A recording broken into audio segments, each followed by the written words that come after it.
오늘 하나님 말씀은 마가복음 4장 13절에서 20절입니다. 그리고 설교 제목은 듣기를 포기하지 않는 인생이라는 제목으로 주의 말씀을 전하겠습니다. 세계적인 초콜릿 회사 허쉬의 창업자 밀턴 허쉬의 이야기로 설교를 시작하려고 합니다. 밀턴 허쉬는 독실한 신자였습니다. 가정이 어려워서 초등학교 4학년밖에 나오질 못합니다. 여러 일들을 하다가 제과를 배우는 일을 하게 됐고요. 이 밀턴 허쉬가 초콜릿 사업을 하려고 했는데 이미 3번이나 파산해서 길거리에 내앉아질 위기에 처하게 됩니다. 주변 사람들이 이 허쉬를 보면서 사업 수완이 없으니까 그만해라, 이렇게 냉소적인 반응을 보이기도 했습니다. 그러나 놀라운 건 이 빈털터리가 된 이 허쉬가 한 가지 포기하지 않은 것이 있었습니다. 그것은 바로 거룩한 주일이 되면은 예배당 맨 앞에 앉아서 예배를 드리면서 설교를 들었던 것입니다. 허쉬는 사람들이 실패자라고 늘 놀렸는데 하나님의 말씀을 들을 때마다 너는 다시 일어날 수 있다, 너는 다시 시작할 수 있다, 이런 메시지로 계속 들었습니다. 마침내 하나님의 말씀으로 고난을 이긴 허쉬는 초콜릿 사업을 시작했고 오늘날 가장 유명한 회사를 경영하게 됩니다. 그러나 그는 돈을 많이 버는 사업가로 남기 원한 것이 아니라 신앙을 전수해주는 사업가가 되고 싶어 했습니다. 그 돈의 대부분을 고아원이나 학교를 세우는 데 썼고요. 고난과 역경 중에서도 하나님의 말씀은 역사하신다는 것을 이 어린아이들에게 알려주고 싶어 했습니다. 허쉬는 기념무표에도 나올 정도로 세계에 존경받는 사람이 된 거죠. 이 허쉬의 신앙 이야기를 통해서 우리가 본받아야 될 것이 하나 있는데, 어떤 역경이나 환경이 처해야 한다 할지라도 하나님 말씀 듣는 것을 포기하시면 안 됩니다. 왜냐하면 주님은 반드시 말씀을 통해서 우리를 위로하시고 격려하시기 때문입니다. 오늘 설교 제목이 그래서 듣기를 포기하지 않는 인생입니다. 하나님의 어떤 걸 포기하지 않냐면은 말씀 듣는 것을 포기하지 않는 거죠. 우리는 계속해서 마가복음을 통해서 제자가 누구인가에 대해서 배웠습니다. 늘 첫째는 엎드리는 인생을 살아야 되는 게 제자고, 그 다음에 예수께 붙들려서 변화되는 인생을 살아야 되는 게 제자고, 또 2주 전에는 성령을 의지하면서 살아야 되는 게 주님을 따르는 사람이라고 했습니다. 오늘이 아마 제자란 누구인가에 대한 마지막 설교일 것 같습니다. 제자, 주님을 따르는 자는 듣기를 포기하지 않는 인생, 하나님 말씀을 사모하고 주님의 말씀을 듣는 사람들이 제자라 할 수 있습니다. 우리 마가복음 4장 1절에서 9절을 좀 보겠습니다. 그 시간이 좀 없어서 제가 설명을 하겠습니다. 베드로의 집에서 예수님이 설교를 하고 계셨는데 너무나 사람들이 많이 모였어요. 그래서 예수님이 바닷가에서 설교를 하기로 결심을 내리십니다. 바닷가에서 설교를 하시는데 배 위에서 설교를 하십니다. 그러니까 배 위가 설교단이 되고 많은 무리들이 해안가에 앉아 있게 됩니다. 그리고 예수님의 제자는 예수님과 함께 배에 타게 되는 거죠. 큰 무리가 온 무리로 바뀌게 되면서 많은 사람들이 이제 오게 됩니다. 그때 예수님은 일상의 삶에서 일어나는 이야기 중에 농부가 씨를 뿌리는 이야기로 교훈을 주십니다. 이 시대에 씨를 뿌리는 사람은 손에 씨를 땅 위에 이렇게 흩어 뿌린 다음에 그 쟁기질로 해가지고 흙을 덮는 농사 방법을 이제 했습니다. 성도님들, 씨 뿌리는 자가 어디다가 많이 뿌리려고 노력했을까요? 좋은 밭에다가 뿌리려고 노력했겠죠. 성경에 보면은 길가밭, 돌밭, 가시떨기밭, 좋은 밭, 이렇게 4가지 밭이 있는 것 같은데 4가지 밭이 있는 게 아니라 좋은 밭 하나만 있는 거예요. 좋은 밭이 하나 있고 그 옆에 길가가 있는 거고 또 그 옆에 돌무더기가 있었고 그 옆에 가시떨기 같은 이제 잡초들이 자라게 됩니다. 그러니까 이 말씀은 씨 뿌리는 비유보다는 좋은 밭 비유라고 말하는 것이 훨씬 맞습니다. 이 씨 뿌리는 자가 최선을 다해서 좋은 밭에 씨를 뿌리게 되는데 이제 바람이 불게 돼요. 바람이 불면은 씨가 어떻게 될까요? 날아가면서 길가에 떨어지기도 하고 돌밭에 떨어지기도 하고 그 다음에 이 잡초, 가시떨기에 떨어지기도 합니다. 길가에 떨어진 씨앗은 새들이 금방 주워서 먹어버리고요. 돌밭에 뿌려진 씨앗은 뿌리가 자라지 못해서 말라 죽게 되고 가시떨기에 떨어진 씨앗은 자라는데 이 잡초들과 경쟁을 해야 되니까 열매를 맺히지 못합니다. 오늘 중요한 말씀이 어디냐면은 좋은 밭인데 농부가 흙을 덮어주고 관리해서 30배, 60배, 100배의 열매를 맺는다. 이것이 주님이 오늘 얘기하신 이야기입니다. 4장 3절 한번 보세요. 4장 3절 보면은 첫 시작을 뭐라고 시작해요? 들으라 이렇게 시작합니다. 그리고 4장 9절을 보시면은 들으라 이렇게 끝나요. 그러니까 이 좋은 밭이 되려면은 잘 들어야 되는 사람이 돼야 된다는 거죠. 이 들으라라고 하는 말은 콧등으로만 듣는 것이 아니라 신명기 그 6장 4절에 나오는 말씀과 똑같습니다. 이스라엘아 들으라. 이 들으라라고 하는 말씀, 쉐마라는 말과 똑같습니다. 쉐마는 귀 기울여서 순종하라 이거예요. 그러니까 주의 말씀을 귀 기울여서 마음에 담아서 순종하는 삶을 살아라 이렇게 얘기하는 거죠. 그리고 4장 1절부터 20절까지 좋은 밭 비유 이야기가 나오는데 듣다라는 말이 9번이 나오고 말씀이라는 말이 9번이나 나옵니다. 그러니까 결국 이 밭의 비유에서 예수님이 알려주는 듣기라는 건 뭐냐면은 하나님의 말씀을 귀로 듣고 마음에 새겨 순종하는 과정들, 이거를 듣는 과정이라고 하는 거죠. 그러니까 순종의 들음을 강조하고 있습니다. 성도 여러분들, 그러면은 좋은 밭은 뭘까요? 좋은 밭은 하나님 말씀을 듣고 마음에 새겨서 순종하는 신자를 가리킵니다. 그러나 예수님이 제자들에게 이 좋은 밭 비유를 얘기하면서 한 가지를 가르쳐줘요. 뭐냐면은 좋은 밭이 하나님의 말씀을 듣고 마음에 새겨 순종하는 신자인 건 맞는데 한 가지 더 뭐가 있냐면은 어떤 고난이나 역경이 찾아와도 주의 말씀 듣는 거를 포기하지 않는 신자, 이 신자를 가리켜서 좋은 밭 신앙을 가진 신자다 이렇게 얘기하고 있습니다. 우리 4장 13절에서 20절입니다. 조금 길지만 같이 한번 읽겠습니다. 또 이르시되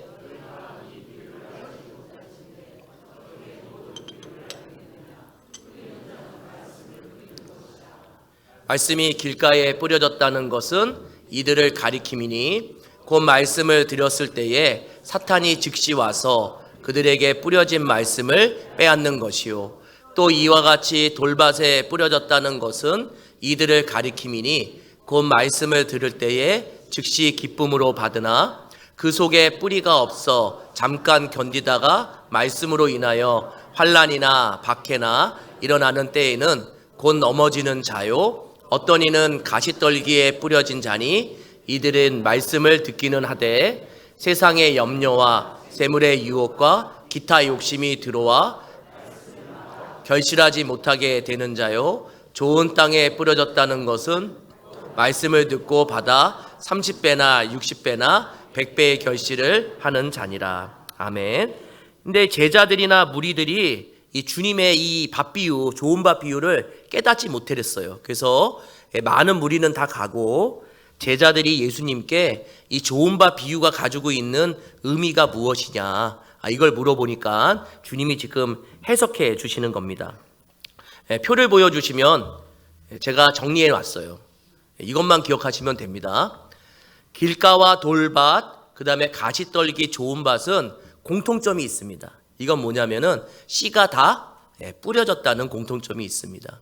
그러니까 이 씨는 하나님의 말씀을 이야기하니까 씨가 뿌려졌다는 것은 말씀을 다 들었었다. 이런 이야기입니다.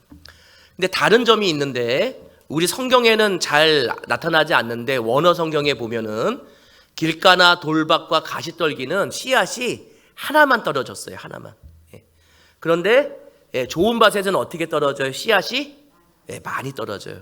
그러니까 씨앗이 많이 떨어진다는 건 뭐냐면은 말씀을 포기하지 않고 내가 계속 들었다라는 걸 의미합니다.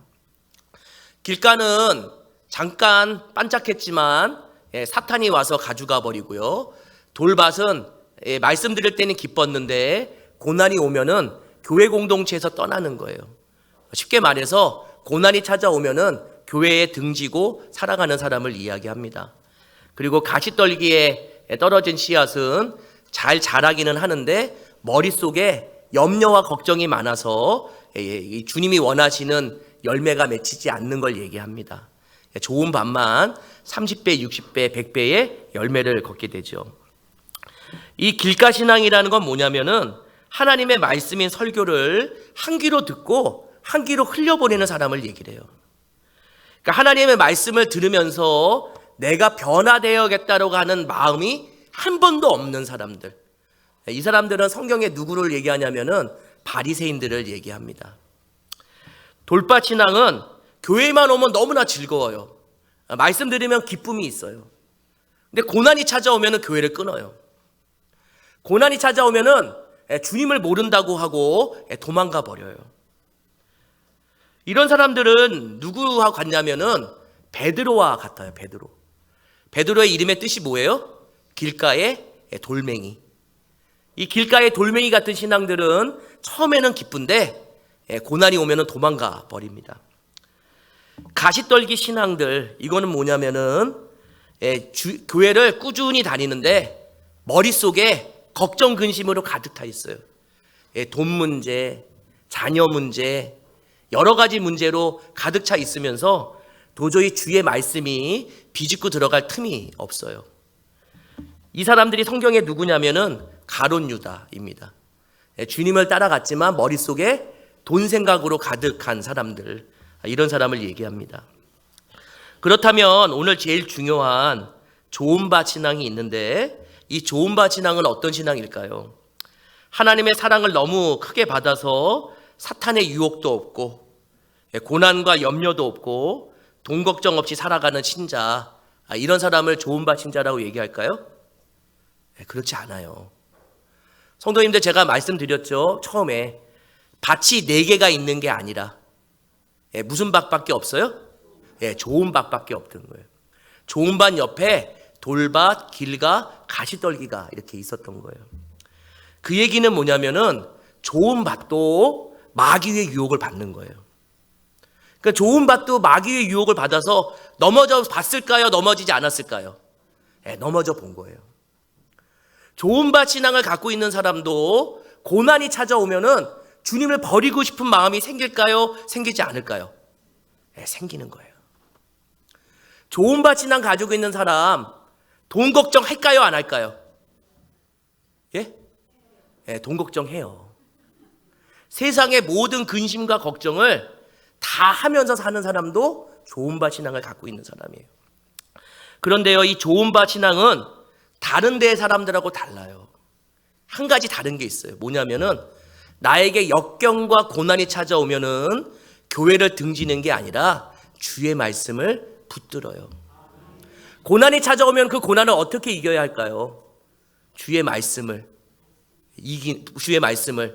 듣고 포기하지 않음으로 이겨나가는 거죠. 성도님들, 세상에 모든 염려가 많으시죠. 근데 그 염려를 하는 것만큼 무엇에 집중하셔야 되냐면은 주의 말씀을 듣고 이 고난을 이겨낼 힘을 얻어야지만 우리가 세상에서 소망이 있게 됩니다. 내가 다음 날 당장 회사가 부도가 날지라도, 당장 내일 먹을 양식이 없을지라도, 또 아이들 학원비가 없을지라도, 그리고 내가 내일 죽음의 순간을 맞이할지라도 절대 포기하지 말아야 되는 건 뭐냐면은 주의 말씀을 듣고 포기하지 않는 인생으로 살아가는 것, 그것이 하나님이 원하시는 거고 우리에게 원하는 좋은 밭입니다. 성도 여러분들, 세상의 모든 염려와 걱정 당연히 가지고 계세요. 그러나 오늘 이 말씀을 들으면서 이 말씀의 능력으로 이 고난과 염려가 물리쳐지기를 축원합니다. 2001년도에 소천하신 리차드 범브란트라고 하는 목사님이 있었는데 이분은 루마니아 목사님입니다. 이분이 많은 책을 썼는데 주로 14년 동안 감옥에 있었기 때문에 감옥에서 있었던 이야기들을 써요. 예수를 믿기 때문에 14년 동안 감옥 생활을 하게 됩니다. 2차 세계대전 이후에 동유럽이 소련의 영향을 받아서 이제 공산사회주의가 되면서 많은 신자들과 목사들이 순교를 당하고 이제 감옥에 갇히게 됩니다. 근데 이 범브란트 목사님도 갇히게 되는데 지하교회의 명단을 빼앗기 위해서 온갖 고문을 다 당해요. 많이 맞고요. 심지어는 그 명단을 알려고 하기 위해서 이 사람 몸에다가 약을 투여해서 머리의 기억력까지 사라지는 그런 어려움까지 경험합니다. 제일 힘들었던 게 뭐냐면은 3년 동안 독방에 갇혀 있었던 거예요. 그 3년 동안 독방에 갇히면서 쓴 책이 하나님과 함께한 독방이란 책인데 번역이 되지 않았습니다. 이 안에서 어떤 일이 있었냐면은 지하 9m 밑에 햇볕이 들지 않는 9m 밑에서 감옥 생활을 독방으로 하는데 사람들의 인기척을 듣지 못하게 하려고 신발에다가 천을 씌워가지고 걸음 소리도 듣지 못하게 하는 아주 어려운 생활을 겪게 돼요. 근데 이곳에 있으면서 밤마다 두려움과 걱정이 생기는데 이분이 그 두려움과 걱정을 이긴 유일한 방법이 뭐냐면은 하나님의 말씀을 포기하지 않고 끝까지 읽고 묵상했던 거예요. 약을 너무나 많이 투약을 받아서 머릿속에 있는 기억이 다 지워지는데 어떻게 하면 하나님의 말씀을 생각할까 고민하다가 하루는 하늘에 계신 우리 아버지라는 말이 생각이 났대요. 그래서 그 하늘에 계신 우리 아버지라는 말을 잡고 일주일 내내 기도하면서 이 말씀 붙들고 이겨나가고 또 매일 밤 자신은 상상의 교회를 만들어서 자기는 설교하고 옆이 투명 성도가 없는데도 성도가 있는 것처럼 설교하면서 말씀으로 14년을 이겨나갑니다. 이 렘브란트 목사님이 뭐라고 얘기하냐면은 고난과 염려가 아무리 크다 할지라도 살아계신 하나님의 말씀 앞에는 반드시 굴복되게 되어 있다. 이 이야기를 하고 있습니다. 왜냐하면 성경에서 하나님은 말씀을 통해서 죽은 자를 다시 살리시고 무너진 자를 다시 일으켜 세우시고 연약한 자를 다시 세우시는 방법을 오로지 말씀을 통해서만 하시기 때문입니다. 가정이나 일터, 사업장의 위기는 돈 문제가 아니에요. 또 건강 문제도 아닙니다. 그리고 교회 문제도 재정의 문제가 아닙니다. 진짜 큰 위기는 살아계신 하나님의 말씀에 목숨을 거는 사람들이 점점 사라지고 있다는 거, 이것이 위기예요. 바꿔 말하면은 좋은바 신앙을 갖고 있는 신자들이 점점 사라지고 있다는 것, 이것이 위기입니다. 예수 그리스도가 우리에게 원하는 거는 이미 너희들이 좋은 밭이니까, 여기 있는 모든 분들이 좋은 밭이니까 뭐를 해야 되냐면은 주의 말씀을 붙들고 살아가셔야 되는 거예요. 나에게 고난이 오고 역경이 와도 절대로 포기하면 안 되는 것이 있어요. 예배당 출입을 포기하면 안 되는 거예요. 교회에 와서 주의 말씀을 들어야 할 때 하나님은 그 설교를 통해서 반드시 힘을 주시고 능력을 주세요. 근데 우리 인생 가운데 역경과 어려움이 오면은 교회에 오는 걸 포기하시잖아요. 주님이 원하는 거는 더 어려울수록 말씀을 붙들고 살아가는 거예요. 말씀의 능력, 그거 한 가지만이 우리의 인생을 역전시킬 수 있는 거죠. 우리 마가복음 4장 3절 20절입니다. 같이 한번 읽겠습니다. 들으라, 씨를 뿌리는 자가 뿌리러 나가서 좋은 땅에 뿌려졌다는 것은 곧 말씀을 듣고 받아 30배나 60배나 100배의 결실을 하는 자니라. 아멘. 이 좋은 밭 비유에서 반드시 기억해야 될 사람이 있어요. 그게 누구냐면은 씨 뿌리는 사람이에요. 이 좋은 밭의 주인 누구실까요? 예수 그리스도세요. 마가복음에서 수없이 주님은 말씀의 씨앗을 뿌리시는 분이었어요. 좋은 밭은 절대로 무너지지 않아요. 왜 그럴까요? 씨 뿌리는 예수님이 그 밭을 지키시거든요.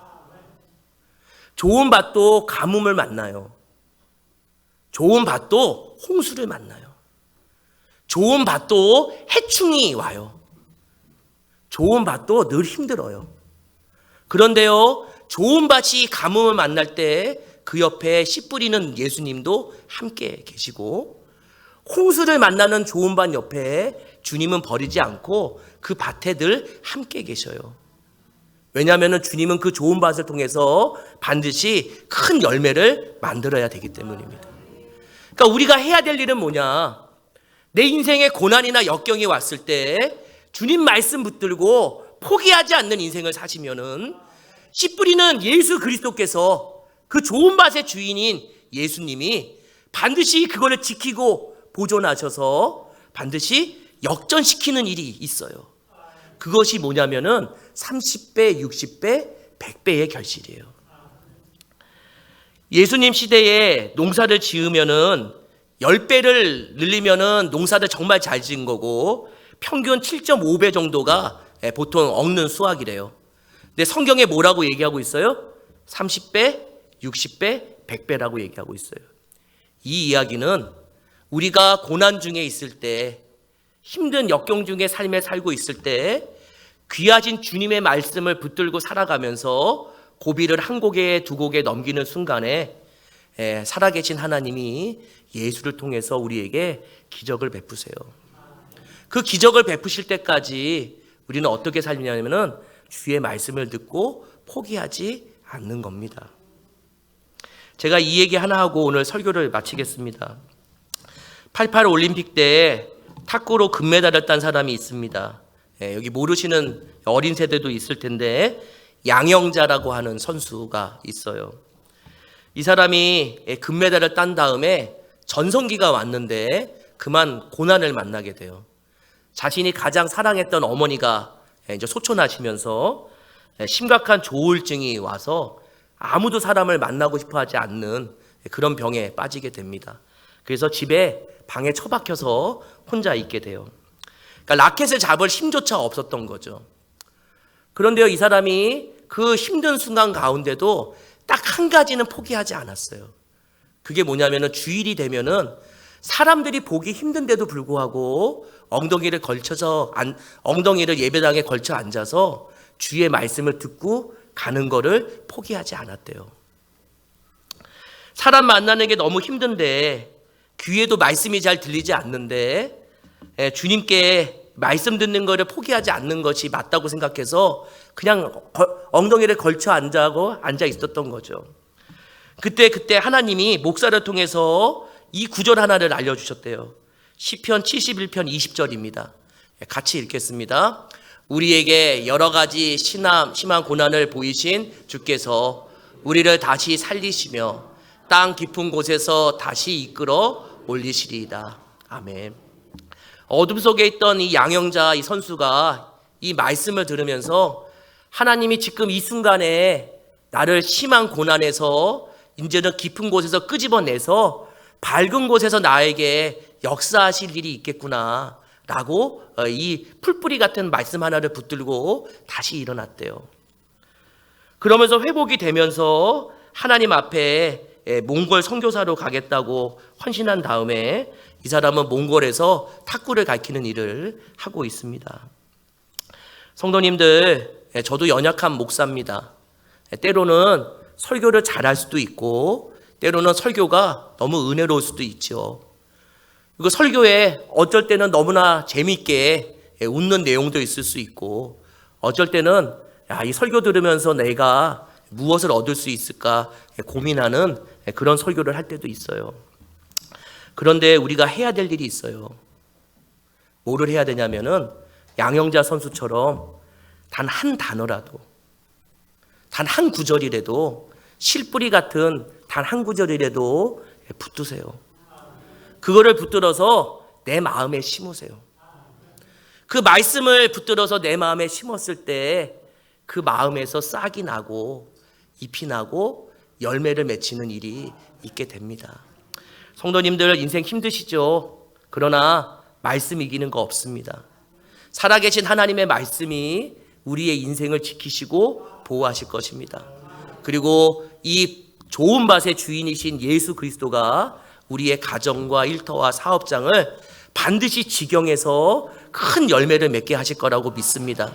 주님이 30배, 60배, 100배의 열매를 주시기 전까지 인생 포기하지 마시고 말씀 붙들고 살아가시는 귀한 좋은 밭 신앙을 가진 성도님들이 되기를 축원합니다. 우리 같이 기도하겠습니다.